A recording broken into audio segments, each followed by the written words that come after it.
How's it going, guys? Welcome to Buck's Garage. My name is Aaron and this is my 2007 BMW 530i. Today I'm going to give you a tour of this car, tell you about my 3 years of ownership, and answer the age-old question of should you buy an old BMW?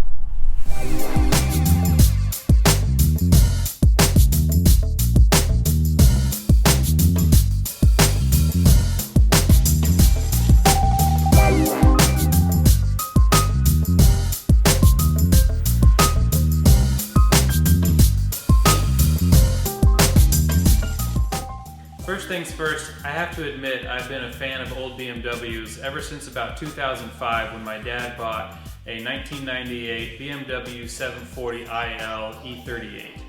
That car was the top of the line back in the day, and for a 98 it still had some good technology, but it really wasn't so much that it's not reliable anymore. That car, he bought it with 60,000 miles on it. He still has it today. It's got 205,000 miles. And it's been very reliable, and we've been able to do all the work on it ourselves. So ever since then, I've really wanted to buy my own BMW. I made the mistake that most people do, and I bought an E46. It was a 2002 330 Ci. I bought it with 80,000 miles on it, sold it with 155,000 miles on it, and it was a nightmare from day one.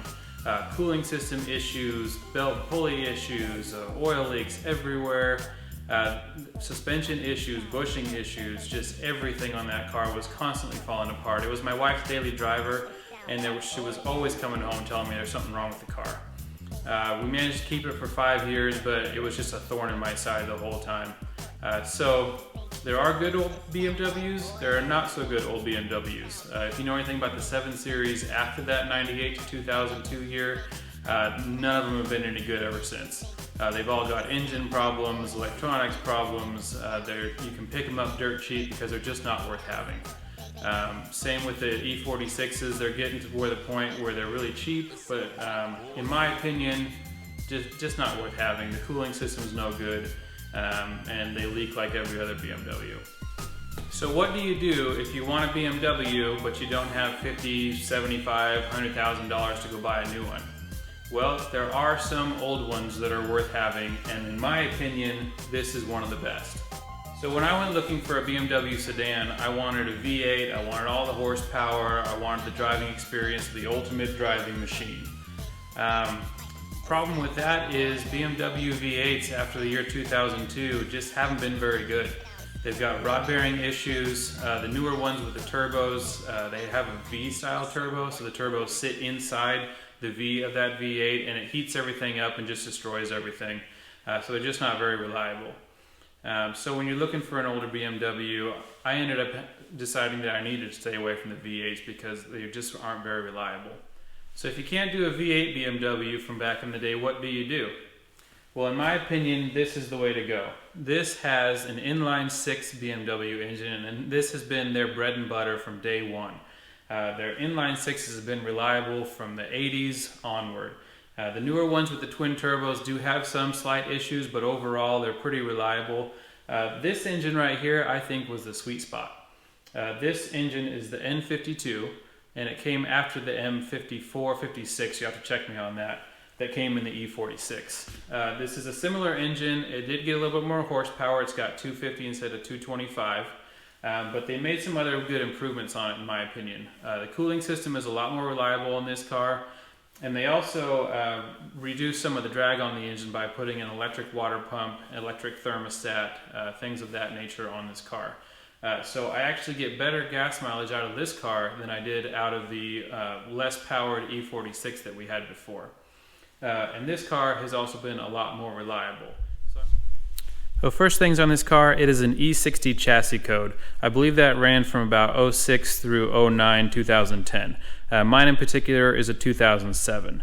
And the first thing that people talked about when this car came out was the styling. This was a pretty big digression from previous BMW styling. They did keep the kidney grills, the 4x headlights, but the headlight design is a lot different than it used to be. It's a lot more aggressive. And they added a lot of hard body lines in this car that just make it look a lot more aggressive in my opinion. It's pretty controversial styling when it first came out. The big controversy was what people either affectionately or not so affectionately refer to as the Bangle butt, after Chris Bangle, the guy who designed it. Personally, I think the car looks great. I think it's one of BMW's best looking models. I've always liked it. Ever since I saw it for the first time on Top Gear when James May introduced it, I just thought it was a great looking car, and I've always wanted one. This car came in a 545i that had a V8. It came in a 550i that had a slightly bigger, more powerful V8. And then it also came in these inline 6 versions in the 525, I think it was 528, and then this one is the 530i. Flagship of this was the BMW M5 that everybody loves. I love the look of that car. But it's got a terrible V8 or V10 engine that breaks down constantly, the SMG transmission that's completely unreliable. So if you want to have the look of this car and some reliability, this is really the way to go in my opinion. So the question is, should you buy one of these cars? And in my opinion, the answer to that is absolutely yes, if you can find a decent one. I bought this car 3 years ago in 2017 for $6,300, and it had 92,000 miles on it. This car was about $50,000 brand new, so in just 10 years it was down to $6,300. And the reason for that is people are scared of old BMWs. A lot of them aren't reliable. People think they're expensive to fix, which they are if you take them to the dealer. But this car is easy to work on, it's very simple, and it's been very reliable for me. It's got 126,000 miles on it, and I haven't spent that much to keep it on the road. The question is, should you buy this over a newer car? For $6,000, you can have this, the ultimate driving machine, or you can have, I don't know what you can have for $6,000. If you go buy a new car with a warranty, you're going to spend at least $15,000, $20,000, and this car is a lot better than some newer cars. I recently went on a trip to out of state, and I had to rent a car. They gave me a brand new 2020 Nissan Rogue, and this car at 13 years old was so much better than that car. This has more features, it drives better, it's got more power, just everything about this car I prefer over that brand new car that you'd have to spend at least $18,000, $20,000 on. So I'm going to show you why I think this is better than a new car and why I think it's cheaper too. So the first reason I think that you should buy this car over a new car is it just looks great. Right now this one is on the winter wheel setup, so it doesn't look as good as it normally does. I've got some 19-inch wheels off a 7 Series that really make this car look nice. But even with the winter wheels on it, it looks a lot better than a lot of the new cars that are going around right now. The other thing about it is just the interior and the driving experience is so much better than some of the new cars. A BMW 530i interior is just a really nice place to be. You've got full leather, of course. Leather stays in really good shape on these older BMWs. This got 126,000 miles on it. There's no tears on the bolster. Everything's in really great shape. The wood in this car, it's a nice dark color. No sun fading, cracking, stuff like that you see on Mercedes cars. One complaint I have is the goofy cup holders in this car. They do work, they're a little bit fragile. One thing that people did complain about with this car when it was new is the iDrive system. This was the first time that BMW had put a screen in a car and tried to run everything off of that, from entertainment to navigation, communication, some of the car data information. It's all run off of the control wheel down here. I think it works pretty good. A lot of people didn't find it very intuitive, but personally I think it works fine, and it gives you a lot of good information. One of the quirks on this car is it doesn't even have a dipstick. It just has a sensor for that you can see through the iDrive system. Car has heated seats. It's got steering wheel controls, of course, that you can also customize. Nice gauge cluster. One of the cool things I like about these old BMWs is the turn signal. It's just a click down and then it comes back up, instead of going down and then having that annoying click sound when it comes back up. A little thing, but I just think it's kind of cool. One of the best things about this car is it came with the comfort seats. These seats are awesome. They've got all kinds of different adjustments. This portion comes out. One of the nicest thing about them is the top portion of the seat here splits, and this portion actually moves back and forth wherever you want it. Makes the seat a lot more comfortable than some of the other BMW seats. It also has adjustable bolsters, of course, and then it's got these nice little wings on the headrest, so you can actually sleep in this car pretty easily as well.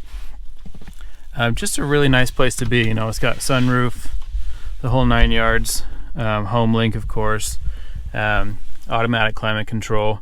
The car I rented didn't have any of this stuff. It didn't have an electronic adjustable seat, didn't have climate control.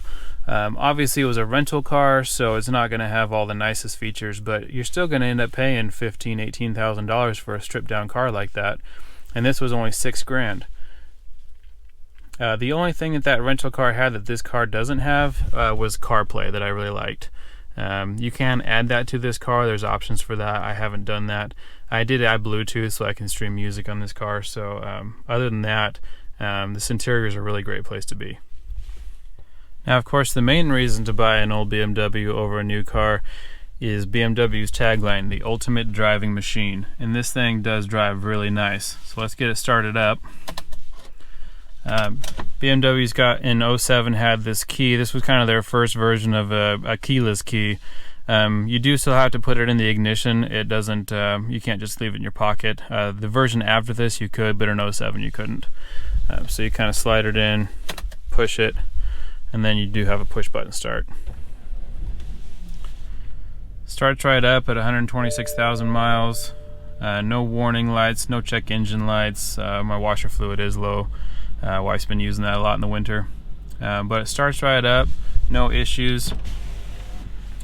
You know, it doesn't sound like a V8, but it does sound like a nice inline 6 BMW. It is warmed up, so don't worry about that. So let's take it for a drive and I'll tell you what it's like to drive this thing.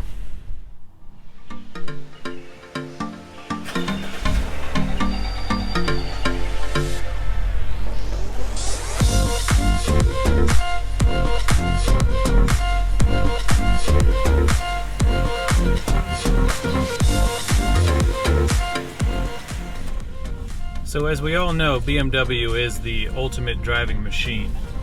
Now this might not be the ultimate version of that 5 Series, that would be the M5, but I think this is the better version because it's a lot more reliable, it's a lot cheaper to fix, and you can work on it yourself.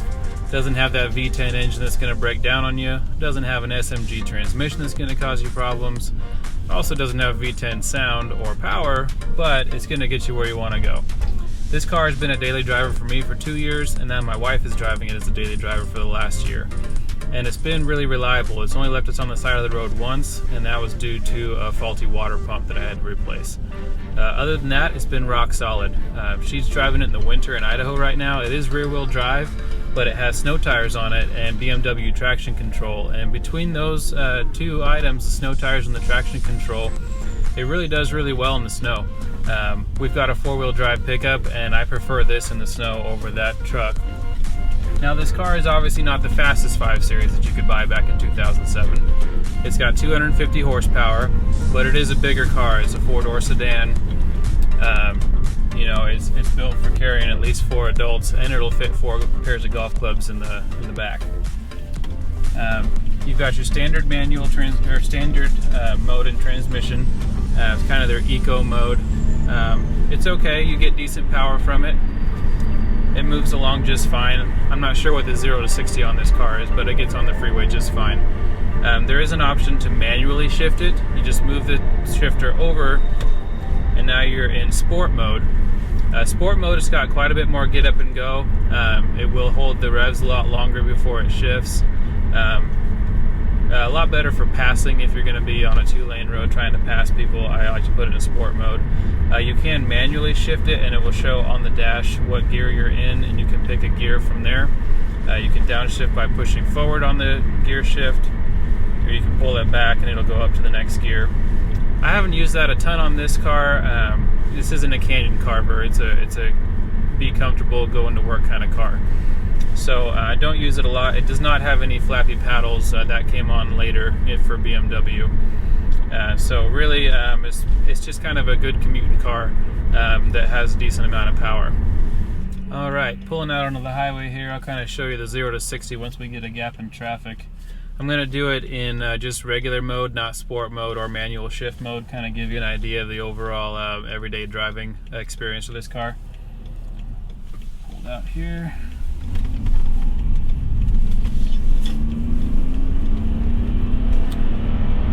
That's 50 and 60. So not too bad. That's in regular mode. It is a little bit quicker in sport mode or in manual shift mode, but it moves along really well for a 13-year-old, you know, middle of the line inline 6 engine. That rental car I was talking about, the Nissan Rogue, everywhere I went in that thing I was floored. I had to put the pedal all the way to the floor, and I still was having a hard time getting out into traffic. It was literally scary to drive based on the lack of power. So for a lot less money, a little bit older, you get a lot better performance, and the driving feel is a lot better. One of the things my wife and I like the most about this car is just the steering feel. It's got that old BMW heavy steering feel to it. It does have the hydraulic steering in it, so it adjusts based on how fast you're going, but it just feels really solid, really connected to the road.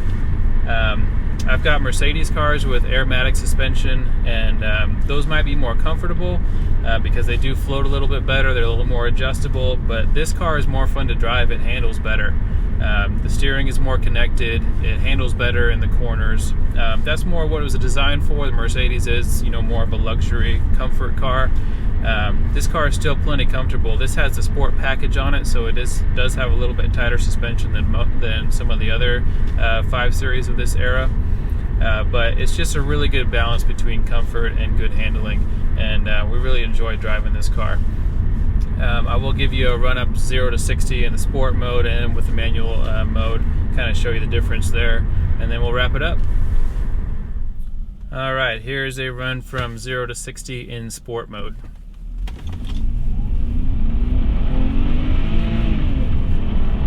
It's 40, 50, 55, and 60.